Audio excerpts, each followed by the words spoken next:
So continuing on with the read-through then, we're going to talk about the Wingmakers' definition of the genetic mind. The genetic mind is the equivalent of a universal belief system that penetrates to varying degrees the human instrument of all entities. In some, it immobilizes their ability to think original thoughts and feel original feelings. In most, it entrains their belief system to harmonize with the accepted belief systems of the hierarchy, which we'll get to. In a few, it exerts no significant force nor has any bearing on the development of their personal belief system. Though there are those on Terra Earth who are in training to be sovereign entities and are completely unaware of this training as well as their destiny. When they are able to become timeless and view the continuum of their life stream, they will see the thread that has differentiated them as sovereign entities. They will understand how the hardships and supposed indifference of the universe were actually the catalysts for their emergence as designers of the new genetic mind. The genetic mind is different from the subconscious or universal mind, as it is sometimes referred to in your psychology texts, in that the genetic mind has a peculiar focus on the accumulated beliefs of all people on a planet from its most distant past to its present time. These accumulated beliefs are actually manipulations of the hierarchy, which imprint on the genetic mind in order to cast the boundaries of what is acceptable to believe. So compelling is this manipulation and the boundaries that are imposed by the hierarchy that virtually no one is aware of the manipulations of their beliefs. This is precisely why the Wingmakers have interacted with your species from the very beginning. As culture bearers, we stretch your boundaries in the arena of science, art and philosophy. We essentially expand the genetic mind's perimeter fence and enable it to encompass a larger portion of the land known as source reality. If we were to tell you about the fundamental misconceptions of your genetic mind, you would not believe us. You would most definitely, even your most accomplished spiritual leaders, find us in contempt of much of what you hold true and reasonable. You would feel fear in the face of our expression of source reality, because it would be so clear to you how you have squandered your divine natures in favour of the entrapment of the genetic mind. We know this will seem like a judgment of your beliefs, and it is to some degree, but you must know that this about your belief systems. They are largely disconnected from source reality. They are like threads of a web that have become disconnected from the branches of source reality by the winds of the hierarchy. Source reality is represented in your belief in unconditional love. But of all the dimensions of your belief systems, this is the one thread that is connected through the genetic mind to source reality.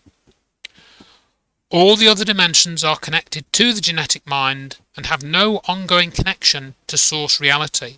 The genetic mind, as an intermediary and reflection of source reality, is completely and utterly inept. This is all part of the primal blueprint that designs the evolutionary pathway of a species through time. The genetic mind acts as a buffer for the developing species to experience separation from source reality. In this way, the human instrument is appropriately entangled in time and space and the illusions of a disempowered belief system. These factors, as disorienting as they are to the entity, are precisely what attract the entity to Terra Earth. There are very few planetary systems in the multiverse that provide a better sense of separation from source reality than that which is experienced on Terra Earth. By amplifying the sense of separation, the entity can experience more fully the individuated essence that is unique and bears the resemblance of Prime Creator as a unique being. This is what draws entities to this world to incarnate within a human instrument. So the genetic mind is an enabling force to experience separation on the one hand, and a disabling force to understand the true characteristics of source reality on the other. This dichotomy, when understood, helps to disentangle the human instrument and its entity consciousness from the limiting aspects of the genetic mind and its principal author, the hierarchy.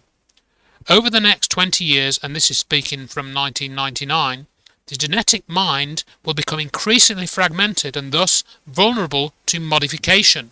This will be an effect of the growing ubiquity of intelligent networks and artificial intelligence therein. The expanding interconnection of intelligent networks has a significant impact on the genetic mind because of the emergence of a global culture that accompanies the arrival of such technologies.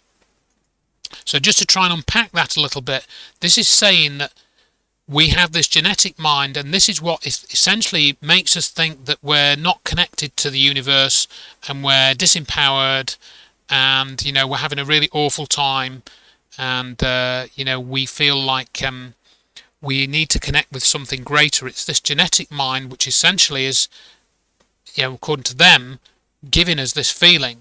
And this last bit is very interesting because this was written in 1999, and it's talking about the emergence of intelligent networks, which is essentially the result of the internet and artificial intelligence, which of course now is coming in with all kinds of areas of internet usage and stuff. And there is a global culture which has now begun to emerge. We've seen both that in good ways and many bad ways, of course. And it's this next section which I'm going to read, which goes into that a little bit more, and I found this next section very interesting too. So here we go. Olin technology. Intelligent networks are able to operate from a single language with translation interfaces that enable global intercourse.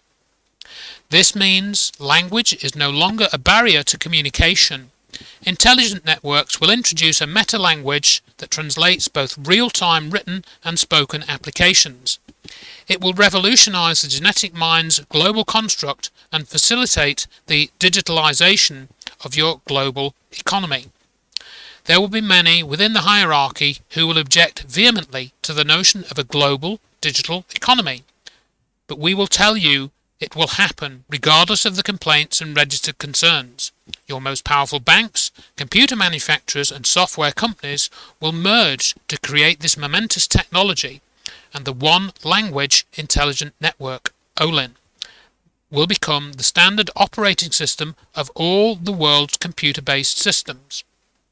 This will not occur until the year 2008, so it is some time before you will encounter this globalization of your economy. But all of the systems and architecture are already being designed and conceptualized in the minds of some of your brightest engineers and scientists. We assure you, this is not something to be feared, but rather embraced, and not because of the economic values, but because of the way the Olin technology will facilitate the development of a global culture. As the Olin technology evolves, it will increasingly become the subject to individual control. In other words, individuals will become inextricably linked into the network's entertainment and educational applications, which will become globalized. No longer will global media companies publish for a geographical market.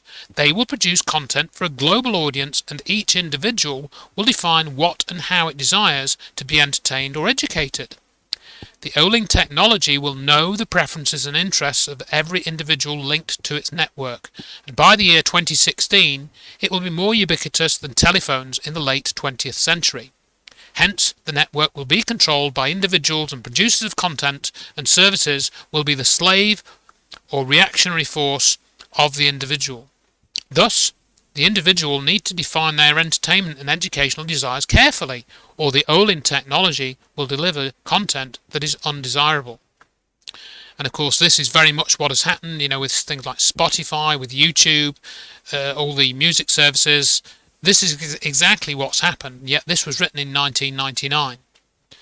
We know this sounds obvious and trite, but it is profoundly different than the way entertainment and education are delivered in your world of the pre-Olin technology.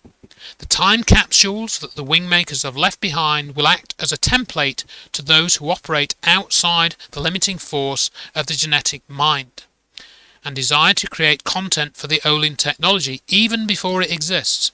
The time capsules will show how to do this and demonstrate how to create multidimensional content that carries its viewer participant into new corridors of understanding and illumination. This is how the genetic mind will fragment and become unable to exert a unified force upon the human instruments of Terra Earth. When it is in this condition, it will yield to the transformation / mastership model of existence and form a synthesis with it. It will transform itself, and the genetic mind will become the leader of transformation for entities upon Terra Earth instead of its barrier force.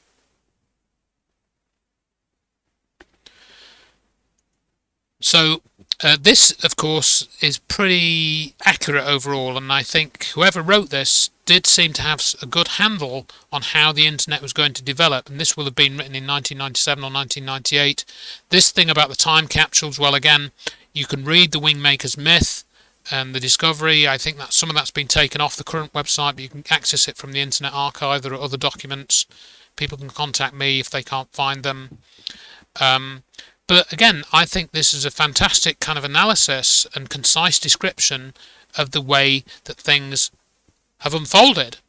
And what we're going to do in the next video is go more into the sovereign integral network that you can see there. So I'm going to leave it at that one for this one and move on to the next one.